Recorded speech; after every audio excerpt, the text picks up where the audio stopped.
daga ƙasar Libya akwai matasa, akwai su Abdulrahman daga Libya yake mutumin Nijar ne, akwai mutane irin su Hussein Hassan shi ma mutumin Nijar ne daga Libya yake, ya aiko mana a gaya mana jihar da yaron nan yake a Libya, abin da suka shirya za su yi su sun yi shahada.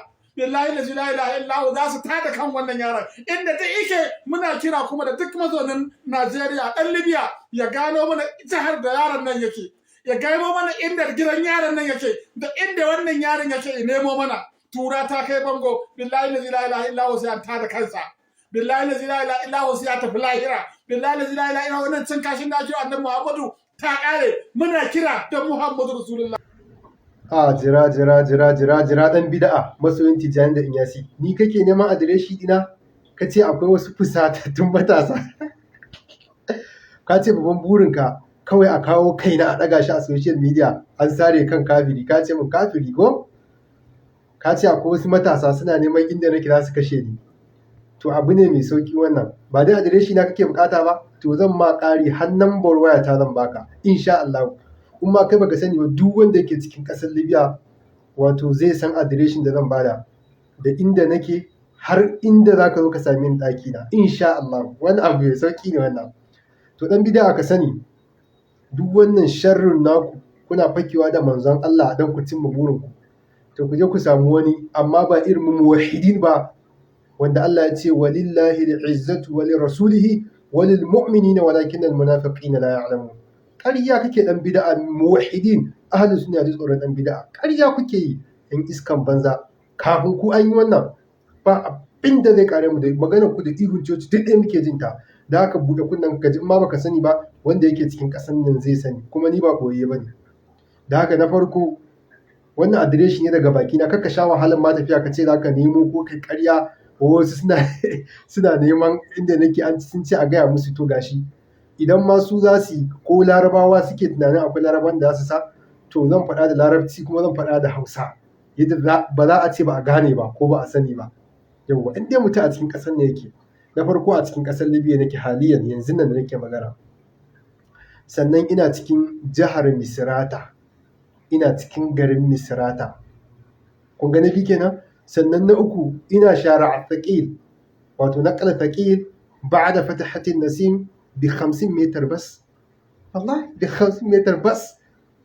yawa duk wanda ya san share Thaqil, duk wanda ya san Thaqil to ina Thaqil, kuma ya san wato An-Nasim, masna An-Nasim, to da ka wuce wannan fataha An-Nasim din 50 metar bas akwai wato sharika at-taqaddum az-zahir lil khidmat sana'iyya, nan ne wajena. Wannan abu mai sauki ne. Da haka duk wanda yake ganin akwai wani baki da aka tsaya masa a ƙasan nan zai iya ba ma ya kashe ni ba, zai taɓa ƙurar takalmina, hayya fadda. Da haka ɗan bid'a wannan shirman banza kake da hauka, ba a halicci wani baki a ƙasan nan da aka tsaya masa ba, kowa ya tsaya masa a ƙasan nan da zaka ce wai ya ce bai san inda nake bane da sai ya kawo kaina a social media wai ya sare wa kai. To yana ji dai a mafarki da yake faɗa. Da haka abinda muke karantowa na dalili, inna abi wa abaka finnari, an faɗa kuma sai mun maimaita. Da haka tsohon ɗan bid'a ba abinda za ku yi. Yawa sannan da kake tunanin ko muna nesa, Najeriya ma ina nan zuwa kuma abinda na faɗa na dalili da ilimi ko za ku mutu sai mun maimaita shi. Rai fa guda ɗaya ne fa, annabi ba irin barazan da bai masa ba. Allah ya ce innaka mayitun wa innahum mayitun, an gama mu dan mu rayu miki. Ai saban ya je kowa ya gane. Yawa da ne kuke wannan ku ce mutum maki manzan Allah dan ku fusata jahilai da wawaye, ku ziga wawayen ku ana magana dalili karatu ku kuna magana kisa. Kafin kai mutum dubu ne suke magana kisa. Akwai balaraban da ya ce ba zan wuce 24 hours ba sai ya kashe ni, kuma gashi har yanzu ina raye, ba ma magana 24 hours ake ba. Da haka kai yanzu kana ganin akwai wani baki da kake tarewa a ƙasar da ya ce bai san a inda nake ba da sai sun ɗauko raina.